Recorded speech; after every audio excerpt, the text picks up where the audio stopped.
বৃষ্টির পরে দেখো আবহাওয়াটা কত সুন্দর লাগছে, কত মনোরম লাগছে, আর খুবই ঠান্ডা ঠান্ডা একদম মিষ্টি হাওয়া দিচ্ছে, খুবই সুন্দর লাগছে। নমস্কার, গুড মর্নিং তোমাদের সকলকে। মমতা শান্তনু ব্লগে নতুন একটা সকালে নতুন একটা ভিডিওতে স্বাগত জানাই।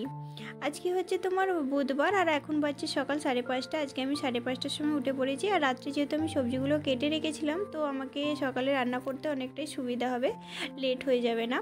আর আমি দেখো শাক চচ্চড়ি বানাবো, তার জন্য আমি যে কাঁঠাল বিচি দিয়ে রেখে দিয়েছিলাম, কাঁঠাল বিচিগুলো না একটু ছোটো ছোটো করে কেটে আর জলে ভিজিয়ে রেখেছিলাম। তাহলে কী হয় বলো তো, যে কাঁঠাল বিচির যে খোসাগুলো থাকে না, সেগুলো হচ্ছে খুব সহজেই ছাড়িয়ে ফেলতে পারি, বেশি সময় লাগে না। আর যেহেতু আমি শাক চচ্চড়ি করবো, সেই জন্য মাছের মাথা দিয়েই করবো। মাছের মাথা দিয়ে শাকের তরকারি খুবই টেস্টি লাগে আর খুবই খেতে ভালো লাগে। বাঙালিরা তো সবাই জানে বাঙালির ফেভারিট হয় শাক চচ্চড়ি।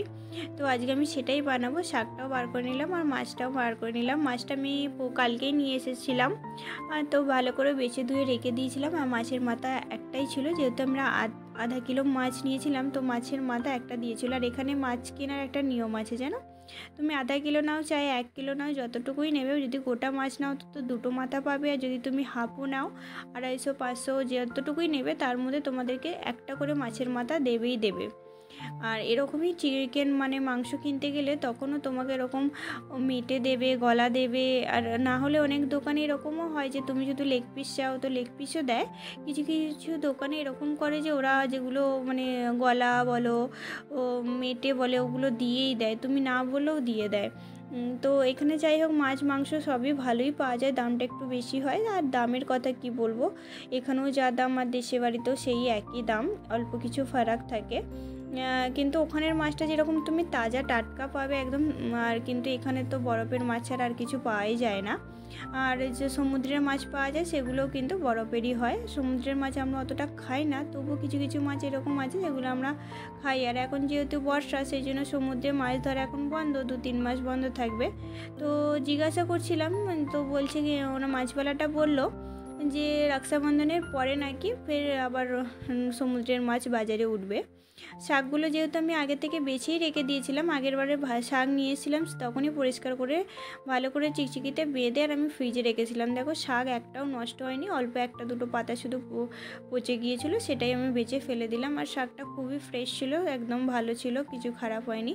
তোমরাও এইভাবে যদি স্টোর করে রাখো, অবশ্যই তোমরা 1 সপ্তাহ পরেও যদি রান্না করো কিচ্ছু হবে না, ভালো থাকবে। আর আজকে আমি শুধু শাক চচ্চড়িই বানাবো, তার সাথে আর কি বানাবো বলো, সময় পাবো না। আর তোমার দাদাভাই যেহেতু আজকে আসবেও না, নাহলে আমি ছোটো মাছের তরকারি করতাম।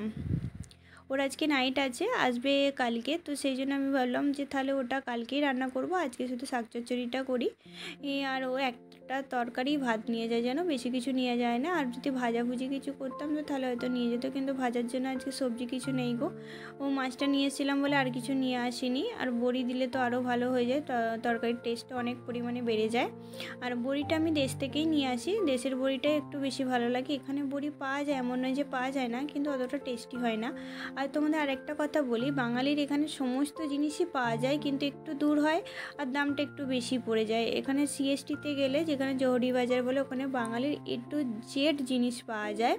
দশকর্মা থেকে শুরু করে মুদিখানা, সমস্ত কিছু, চানাচুর, ফুচকা, A to Z খাবার পাওয়া যায়, মিষ্টির দোকান। আর এখানে আমাদের পাশে একটা আছে বিঠেল বাড়ি, ওখানেও সমস্ত বাঙালির আইটেম পাওয়া যায়। কিন্তু কি হয় বলো তো, আমাদের সময়ই হয় না। আমি তো এক তো জানি না বিঠেল বাড়ি কোথায় পাওয়া যায়, তোমার দাদাভাইয়ের তো সময়ই নেই, সে ডিউটি থেকে আসবে, দোকান এই করে করে আমাদের সময় হয় না। তো আমরা যতটা সম্ভব পারি বাড়ি থেকে নিয়ে আসি।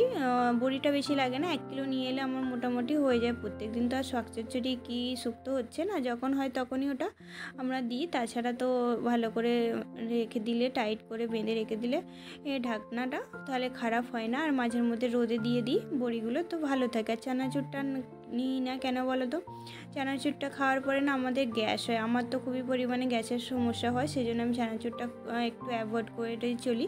যদি নিয়েও আসি না, তো ওই প্যাকেটটা শেষ হওয়া পর্যন্ত অপেক্ষা করি, তারপরে আর তো নিই না। আর দেখো শাক চচ্চড়িটা আমি আজকে পাউডার মশলা ইউজ করলাম, আর আজকে বাটিনি, কেন মৌরিটা আমার শেষ হয়ে গেছে। মৌরিটা দিলে খুবই টেস্ট লাগে, তো আমার কাছে জিরে পাউডার আর ধনিয়া পাউডার ছিল, সেটা দিলাম, আর হচ্ছে লঙ্কা হলুদের পাউডারটা দিলাম, আর মাছের মাথাটা ওর সাথেই দিয়ে দিচ্ছি। দেখো মাছের মাথাটা সাথে দিলে কি হয় বলো তো, যখন ওটা তরকারিটা সেদ্ধ হবে মাছের মাথাটাও একদম নরম হয়ে যাবে, আর তারপরে ওটা একটু মানে নেড়ে দিলে কি গেলে দিলে আলুগুলো, তো মাছের মাথাটাও একদম নরম হয়ে যাবে, একদম তরকারির সাথে মিশে যাবে, তখন আর আলাদা করে তাকে ভাঙতে হবে না।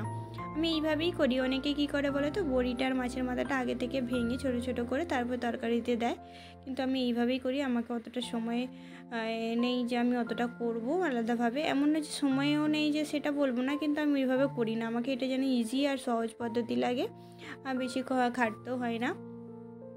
তরকারিটা ফুটে গেছে, এবার আমি ঢাকনা দিয়ে দেবো। আজকে যেহেতু সকাল করে উঠেছি সেই জন্য আজকে আর কুকারে বসালাম না তরকারিটা, তোমার কড়াতেই হয়ে যাবে। কেন তখন দেখলাম যখন আমি তরকারিটা বসালাম কড়াতে, তখন দেখছি 6:15 বাজছে। তাহলে তো এখনও তোমার দাদাভাই যাবে 6:45, ততক্ষণে তরকারিটা হয়ে যাবে। আর একদিকে মেথি আর ধনে জলটা বসিয়ে দিয়েছিলাম, কিছুক্ষণ ফোটার পরে বন্ধ করে দেবো। আর দেখো বাইরে বৃষ্টি হচ্ছিলো, সেটাই তোমাদের দেখালাম বৃষ্টি হলে কীরকম আর বৃষ্টি না থাকলে কীরকম। এখন দেখো জলটা ফুটে গেছে অনেকটাই, এবার বন্ধ করে কিছুক্ষণ ঢাকা দিয়ে রেখে দেবো, কেন এটা আমি যখন যাব জিমে তার আগে খেয়েই ওটা যাব। আর তরকারিটা আমার মনে হচ্ছে ততক্ষণে হয়ে গেছে। এবার তরকারিটা নামিয়ে একটু তোমার ফোড়নি দিয়ে নিতে হবে। ফোড়নিতে আমি এখানে তেজপাতা দেবো বলে যখন বার করতে গেলাম দেখলাম তেজপাতা শেষ হয়ে গেছে, তেজপাতা নিয়ে আসা হয়নি। শুকনো লঙ্কা আর 5 ফোড়ন দিয়ে আজকে আমি ফোড়নিটা দেবো। আর তোমরাও জানো তোমরা কিভাবে বানাও, আমি তো এইভাবেই বানাই। আর আমার সত্যি বলতে আমার অন্য কোনো আলাদাভাবে সময় হয় না, জানো তো, তোমাদের সঙ্গে গল্প করব কি পুরো ব্লগ ভিডিও অন্য লোকের মতো দেবো। আমার মনে হয় যে আমি যতটা সময় পাই এর মধ্যেই তোমাদের সাথে গল্প করার চেষ্টা করি। আর তোমাদের যদি এইভাবে ভিডিও দেখতে না ভালো লাগে তো অবশ্যই আমাকে জানিও কমেন্ট করে। তো আমি চেষ্টা করব যে তোমরা যেরকম পছন্দ করবে সেইভাবেই বানাবো। আর তরকারিটা দেখো আমি একটু ঘেঁটে দিলাম। এটা হচ্ছে আমার একটা কাঠের ডালনা কাঠি, এটা হচ্ছে আমি এখান থেকেই নিয়েছিলাম। আমার সমস্ত বাসনপত্র আমি বম্বে থেকেই নিয়েছি, আমি দেশ থেকে কোনো জিনিসপত্র নিয়েই আসিনি। কি বলো তো, এখানে তো সমস্ত কিছুই পাওয়া যায়, খালি পুকুর দোকান থেকে নিয়ে আসতে ভীষণ কষ্ট হয় গো, সব বয়ে বয়ে আনতে হয়। তারপরে আমি এখানে ফোড়নির জন্য শুকনো লঙ্কা আর তো 5 ফোড়ন নিয়ে নিয়েছি। 5 ফোড়ন আর শুকনো লঙ্কা দিয়ে আজকে এটা ফোড়নি দেবো। একটু পেঁয়াজ রসুন দিলেও খুবই ভালো হতো, কিন্তু আমার মাথাতেই আসেনি জানো, সেই সময় আমি ভুলে গেছি, তাড়াহুড়োর চক্করে আমি সাদাভাবেই করে ফেলেছি। কিন্তু যখন তরকারিটা যেন হচ্ছিলো, তোমার দাদাভাই তখন ব্রাশ করছিল বাইরেতে, বলছে তরকারির যা সেন্ট হয়েছে খুবই টেস্টি হবে, মনে হচ্ছে খুবই ভালো হবে। আরে আচ্ছা ঠিক আছে, তোমাকে তো আমি দেবো, তখন তুমি খেয়ে দিই বলো যে কীরকম হবে। প্রত্যেকদিন আমি দুপুরে জিজ্ঞাসা করি জানো তোমার দাদাভাইকে যে তরকারি কেমন ছিল, খেতে কীরকম হয়েছিল। ভাতটা হয়ে গেছে, আমি এখন প্যাক করলাম। তখন ও কী বলে জানো তো, কোনো দিন যদি একটু তরকারি গড়বড় হয় সেটা মুখের ওপর বলে ভালো হয়নি। আচ্ছা বলো, কেউ এরকমও তো বলে না গো তরকারিটা হয়তো একটু কম বেশি হয়ে গেছে, ঠিক আছে, না সীতা মুখেরও ভালো হয়নি ভালো হয়নি, আর ভাজিটা ভালো হবে তো বলবে হ্যাঁ একদম টেস্টি হয়েছে, ভালো হয়েছে, আজকে ভালো লাগলো তরকারিটা। রান্নাটা হয়ে গেছে, এবার আমি দেখো তরকারিটা ঢেলে নিলাম, নিয়ে এবার তরকারিটা আমি ডাব্বার মধ্যে ভরে দেবো। তোমাদের সঙ্গে দেখো গল্প করতে আমার ভীষণ ভালো লাগে, কিন্তু জানি না তোমরা কতজন আমার ভিডিওটা পুরোটা দেখো। যদি দেখে থাকো ভিডিওটা তো অবশ্যই জানবে আমি কিভাবে কি বলতে চাইছি, তোমাদের সঙ্গে গল্প করার যে আমার টেকনিকটা সেটা কি। আর যদি তোমাদের ভালো লেগে থাকে তো অবশ্যই একটা লাইক করে কমেন্ট করো যে কোন জিনিসটা তোমরা বেশি পছন্দ করো আমার ভিডিওর মধ্যে, কোন জিনিসটা তোমরা বেশি দেখতে চাও। আমি অবশ্যই ট্রাই করব সেটা দেখানোর জন্য। ভিডিওটা এখানে শেষ করলাম। তোমরা সবাই ভালো থেকো, সুস্থ থেকো, সবাই আমার পাশে থেকো, আর টেক কেয়ার, বাই বাই।